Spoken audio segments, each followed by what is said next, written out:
The next one up is Dan, who was already asking many questions before, and he will speak about actually a very curious angle of these issues. So what if the data is private? Can you still make good decisions with that?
Good afternoon. It's a pleasure to have all of you here. My name is Bogdanov. I come from a company called Cybernetica, and we have built quite a bit of the Estonian e-government foundations, including the X-Road and some of the other things that have been mentioned here. Our recent challenge comes from the state we've reached. So you have the e-government, you have the databases, you have them nicely done, distributed. You want to make some good decisions based on them, and now you run into a number of barriers. So that's what the talk will be about. I was a lot more doing research in the back of the days. Now I'm trying to solve real-world problems. So we've come to a point where we have a country where databases grow. This is just one country. I could have replaced it with a map of the Nordics or the whole of Europe or the globe for that matter. And you have them nicely distributed because of reasons like data protection and organizational reasons and so on. And the situation now is that these are called silos. Many people call them, some in a derogative way, some in a positive way. Question is now, what do you want to do with it? How do you want to unlock that potential? And this is what the day has been mostly about. And that's where we come to the point of data protection. I heard today a most curious thing. People call data protection a fetish. What I would say, I would come with a beautiful analogy here. So we have some things called constitutions. Democratic countries have them. It's because we trust our leaders for today, but we want to protect against the dictators of tomorrow. I think the data protection legislation tries to solve a similar problem actually, yeah. I trust the researchers of today, but I'm not sure about the ones of tomorrow. So I would make that analogy here. However, these barriers do exist, and until we get to the beautiful, beautiful future where data is truly free and shared, and nobody has any secrets to keep, nobody has anything to hide, and everybody is willing to give out everything, until that point, we need to figure something out about how do we go about with cross-border, cross-agency, cross-country, cross-ocean, when we talk about safe harbor and privacy shield and issues we are having with the United States services. Then we need to do something about this. So one of the problems that we found, which was actually given to us, I remember getting a good hint from Innar here, who just gave a talk, and Taavi, who was giving a talk earlier in the day. So let's go to a problem.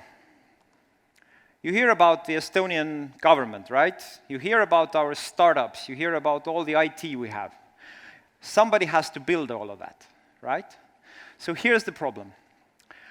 These are the graduation rates of IT students, starting from 2006 up to, and you have the green column for each year telling you this many students enrolled in the 4 largest IT higher learning institutions in Estonia. Now, when you get to the red line, that's where it gets interesting. These are the number of students who didn't graduate by 2012. And this graph tells you that 43% of students do not graduate. And the problem is now, what if they had?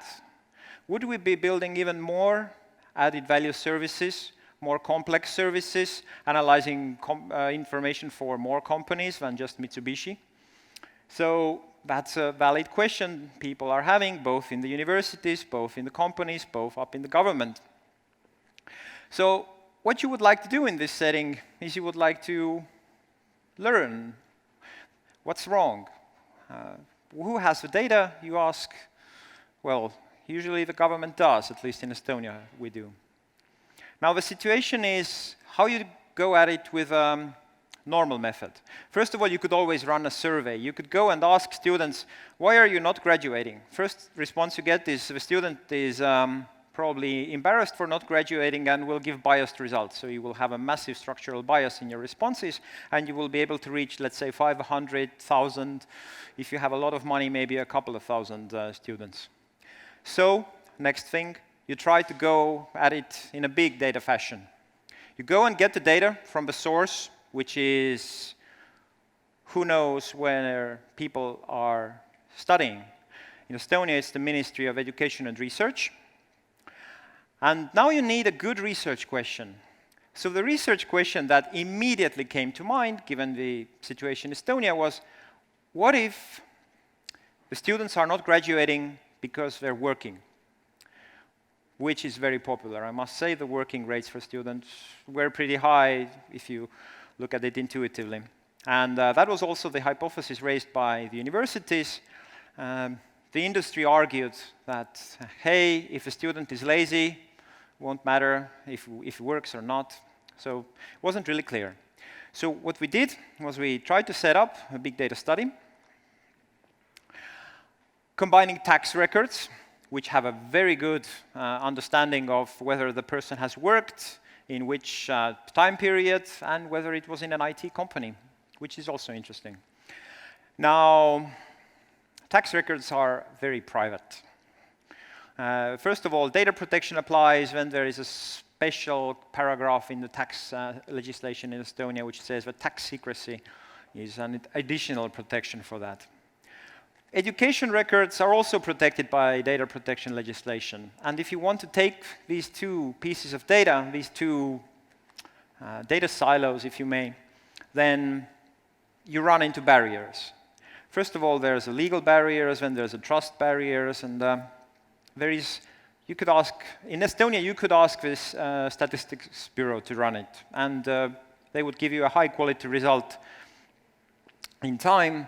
But what if you want to involve this private sector analytical capability and bring more people into the analysis pipelines? The open data movement does this elegantly. The challenge is that this data could not all be made open. Thus, we needed a different solution at that point in time. The existing state-of-the-art was to use statistical anonymization, which means you take a database, you run some, you add some noise to it, you do things, or you reduce it by removing all the individuals who are in some way unique, who are individual. But the problem is, in Estonia, a lot of students were unique snowflakes who were quickly removed from the analysis database, and thus that study didn't yield in any good results because the sample loss was up to 70%. You lost 70% of your master's students in a study about why they're quitting. So that wouldn't work out. So our research, my own research that I've done for the last 10 years, has led to the development of something we call ShareMind, which is a novel way for processing private data. The idea is to offer cryptographic protection, meaning that you encrypt the data at the source. In this case, you would see that the education records at the Ministry of Education and Research, the 600,000 of them, we also had a control group for non-IT students, just in case. And there's also the tax records, which there were about 10 million of for this set of people. And with the tools we provided, both of these institutions encrypted their records, their database at the source, and distributed it among a number of parties. These parties were the Estonian Information Systems Authority, who basically runs the Estonian e-government. Great guys. And the second was the Ministry of Finance IT Center. They're the IT guys for the tax board. It becomes important for a reason I'll tell you about in a few minutes. The third was Cybernetica, us. And these three parties were hosting the ShareMind data analytics system, which provides you a number of guarantees you don't get with other privacy techniques. You collect data in an encrypted form, meaning that you encrypt them at the data source and send them out in an encrypted fashion. ShareMind doesn't decrypt the data for processing. Now, this is the part where magic happens. This is usually the place where I need to start bringing out the formulae, which I will not do today. Anyway, so this is the capability that we've developed. We do not have to remove the protection from the data when we're processing it. We get encrypted results from encrypted source data.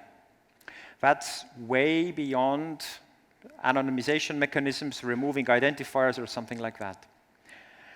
So, and finally, the other thing is, if you have a statistical analysis system, such as the one we built, because we talked to statisticians, and while they were greatly saddened by the immediate loss of access to raw records, to analyze this information, they were actually willing to use our tools, which we tried to make exactly as, look exactly the same as popular other statistics tools.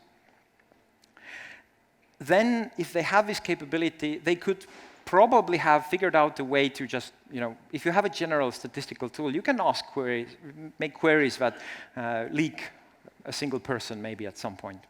So we tried to reduce that somehow. Thus, we came up with a mechanism. So this distribution is needed for the cryptography. For details I will not discuss today, but it also gives you distributed control, meaning that none of the three parties, us, Ministry of Finance or Information Systems Authority, none of them could remove the encryption on their own. They just didn't have the capability, theoretical or practical or whatever. The parties would have had to collude to break that privacy. However, note that the Ministry of Finance was party in this. And they are very well related to the Tax and Customs Board, meaning they actually had a strong incentive not to break the privacy. Furthermore, you know how computers work? When you copy a file, you send an Excel sheet to somewhere, they can make million copies of it, post it online, send it to anyone. That's why computers have been successful. They work quickly, they help us do our work quickly, but they're not that good for privacy. So, in this system, the Ministry of Finance was able to stop processing the moment we agreed beforehand. Of course, statistical analysis can go over time, but on the day that we had agreed that everything will stop, they shut off their server, efficiently preventing any further processing. If that's not good policy enforcement, then I don't know what is. Anyway, based on this, we got a number of results. Statisticians from the Estonian Center of Applied Research ran the studies, produced a 17-page report with a number of results. I won't bore you with all the details. Basically, what we got was, yes, IT students have a twice as low graduation rate. That was 40% for non-ICT, 20% for ICT. However, the employment rates were exactly the same for IT and non-IT, meaning that for some reason, even though IT students work just as much as non-IT students, they graduate a lot less. So it's possible that it's just a hard topic. So, to conclude. So the breakthroughs. This was the first time in the world that cryptographic privacy technologies were used on that scale, with tens of millions of records. Legal breakthrough. The local data protection agency had a look at the processes and technologies. When we asked for permission to do it, they didn't give us permission. Instead, they told us that if we're doing what we promised we're doing, then no personal data is being processed in the eye of the law, which is a very interesting precedent. You probably understand why. The Tax and Customs Board didn't buy that only because they have an extra law they need to abide by, and they had also a code review acceptance testing internally. But in the end, they also agreed to provide raw records without removing anybody, which means we had a study of everyone without any data loss due to anonymization. Following this and some other pilots we've run, I would make a bold claim that there is no longer a justification for forcing, whether using legislative or just, I don't know, coercive means, to give somebody, to force someone to share data with you. This goes especially well with all kinds of law enforcement data sharing, things like blacklists, PNR, some EU-US data exchanges, could be done only so that the suspect's info gets published, not the honest citizens, not the honest taxpayers. So usually the analysts don't need everything. They need to learn just what's necessary to fulfill their goals. So privacy technologies are becoming mature enough to allow the data use without sacrificing or compromising with privacy requirements. And that's a key point. You're balancing utility with privacy. If you go too far in either way, you don't get good application. And based on some social studies we ran on this, the key challenges include preserving as much of the process and the user experience for the end user. So legal compliance is another thing. We have a good precedent for Estonia. We have a large study done on the new GDPR, the new General Data Protection Regulation, by some German lawyers. And we've also been discussing this in Brussels, and the future is bright. I would say that with further development, we can build a lot more systems where you won't actually have to lose your data in the process. Thank you very much.